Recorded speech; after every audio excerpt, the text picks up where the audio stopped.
Comic-Con with two of the 5 creators of the Adventure Zone graphic novel, Carey Pietsch, Clint McElroy. So, Clint, you're a dad. I know it's spoiler alert here. You've created this podcast with your sons. Just from, I'm a dad as well, from a purely paternal place, how great is this to create something with your kids? It's the best gig ever. I mean, it really is. It's so rewarding to kind of see the people they've grown up to be, but also to just create things with them is just been a complete and total blast. Carey, as the adopted sister of the bunch here, we say that actually. We do, yes. Yeah.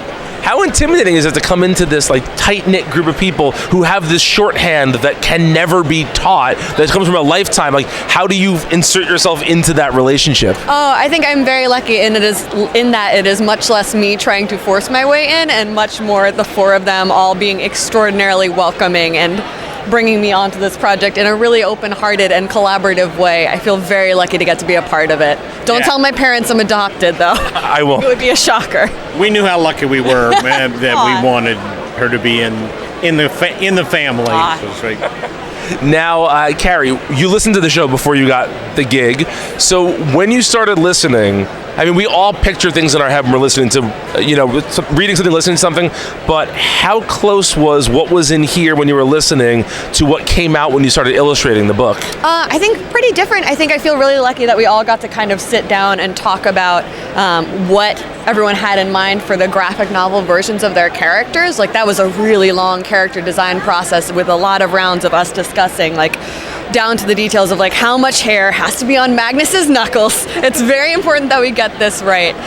So that really was a case of everyone kicking in to make sure their characters in the graphic novel felt right for the graphic novel look.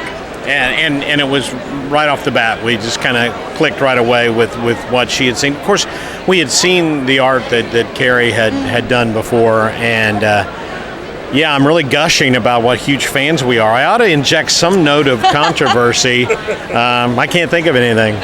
Give us a couple days. Okay, we'll work on it. We'll come back to it.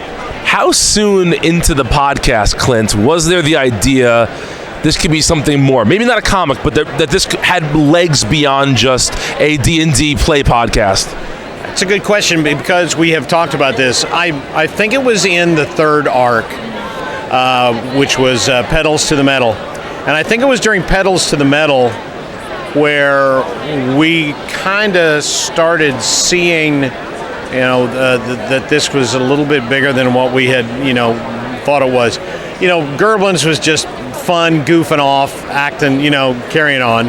And Murder on the Rockport Limited was pretty much a straight-ahead, literally a straight-ahead story on rails. Story on rail. We had really no choice. So it was just kind of a progressive story that just went along the way on the tracks. It wasn't until Pedals to the Metal, I think, for me anyway, where I started seeing, plot lines that were developing and clues that were popping out there and characters. That was really kind of for us the first. And Pedals to the Metal ends with one of the most cinematic or visual scenes in the entire run, and I think at that point that's when we said, people ought to be able to see this. So it was, for me anyway, it was in Pedals to the Metal. I do want to, as a fan of the podcast, I do want to push back though against like comics having necessarily being somehow, wow, that was a lot of, let me back up. I feel like comics and podcasts are 2 different mediums, but I don't think a comic is more than a podcast the same way that I wouldn't say a podcast is more than a comic. I didn't mean more in a better sense, just more as in more versions of it, Okay, yeah, fair enough. But yeah, there's so much in like the tone of voice and like the camaraderie that y'all have around the table, and Griffin's music is such a unique experience. I feel like the Adventure Zone podcast is it's so perfect as a podcast that like it stands on its own impossibly well. It's amazing. So I was listening to the podcast very early on. I believe, and I can't confirm this, that I am the Brian that Magic Brian was named after, because I had tweeted about the show and I got it liked by the account, and then the next week there was a Brian on the show. So I'm just saying. If you're expecting me to contradict you, that's not going to happen. Excellent. You're right, Brian. It was you. Co-signed by Clint McElroy. Awesome. No, but what I was going to say is, listening to the show early on, the first arc, like you were saying, was very ramshackle, very by the seat of your pants. To illustrate that, you had to somewhat rein that in and put some order where there was maybe some chaos. You guys are working on the second volume now, where the show did have more of a streamlined approach. So how has your approach, both as a scriptwriter and as an illustrator, changed in adapting something that is more straightforward to begin with?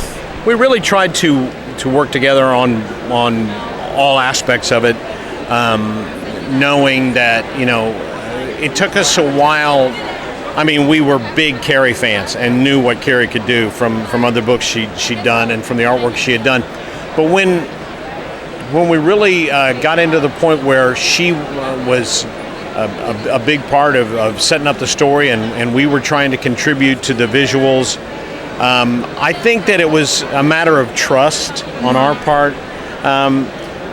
I would say that once we made a few tonal decisions about how much of Justin, Travis, and Clint were going to be in the book, which was 0, and how much Merle, Magnus, and Taka were going to be in the group. And once we decided that Griffin was going to be an actual character, then I think that really kind of helped us a lot, because we could still keep in the meta references, we could still keep in the pop culture references. We just had Griffin mouth them, so that when the THB does it, it even stands out even more. We kind of had to learn how much of the fourth wall we could push on. Yeah, but I think Griffin, as the DM there, works so well as a lens through which you can bring a little bit of that meta-narrative forward. And you've talked about, and so has Travis, I think everyone's talked about before, it really does feel like knowing where things went, I think we were able to add much more in than had to be cut out. Like the adaptation process is much less like, this won't work, this has got to go, and much more like the four of you looking at where your characters went and figuring out which parts of the story you want to seed a little earlier on in the graphic novel adaptations, which is really cool to see. Very much so in the first one, and even more so in the second one, was the fact that, people said, okay, what didn't make the cut, what was cut out?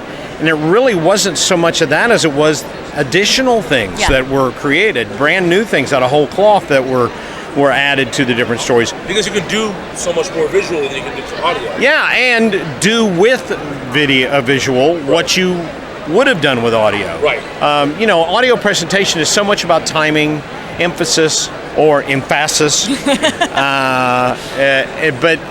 But with the visuals, you don't have to,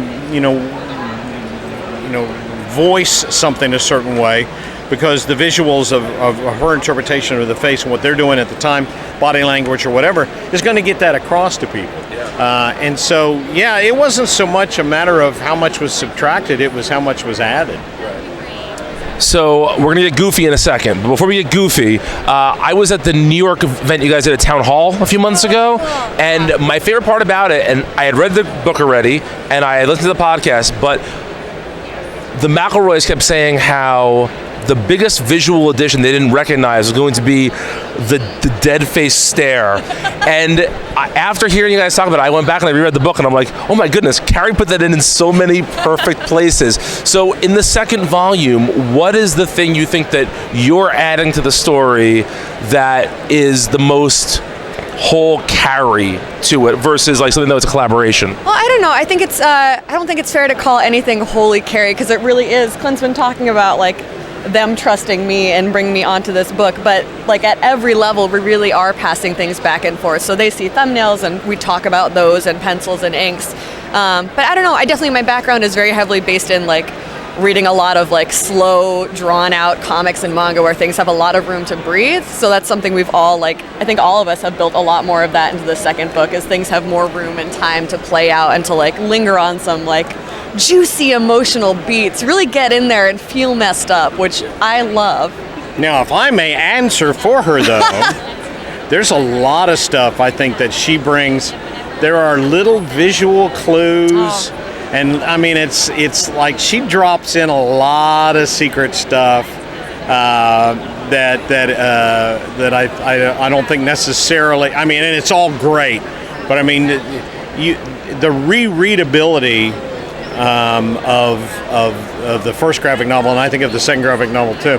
But especially the first was the fact that going back a second, third, maybe even a fourth time, you would pick up things that you didn't really notice before, and that comes from her. I'm really glad. A lot of that is also used. I will never stop talking about the Goblin break room, the Gerblin. Wow. Gerblin wow, break I'm room. gonna have to be off the project. I'm so sorry. All right, This was the deal breaker. But like the Gerblin break room posters and all of the fun details about like Dubin on the board outside the theater and the theater name those are coming from you too. So, but also that means a lot to me because I feel like that's one of the great pleasures of comics for me, is that they are things you can linger over and come back to. Absolutely. So I think we definitely wanted to build in a way to encourage people to come back to this story again and again and look for like goofy, tiny details like that. Awesome. Yeah. And Clint, how can I raise my kids to be good kids? Encourage their creativity. That was always very important at our house, and just being creative. If I tell you, one of the great joys in life is watching a child create something. I don't care if it's coloring in a coloring book or making something out of popsicle sticks. To watch a child completely be involved with creating something that didn't exist before, and to get that across to a kid that's a gift, that's a miracle that you're able to do that. You really can't go wrong. I mean, because anybody who has an appreciation for creativity is going to be a good person, is going to be a better person, because they respect creativity and they realize that other people have the right to be creative too. So for us, that and being able to break down a good Marx Brothers movie, those were the keys at the McElroy house. Aw.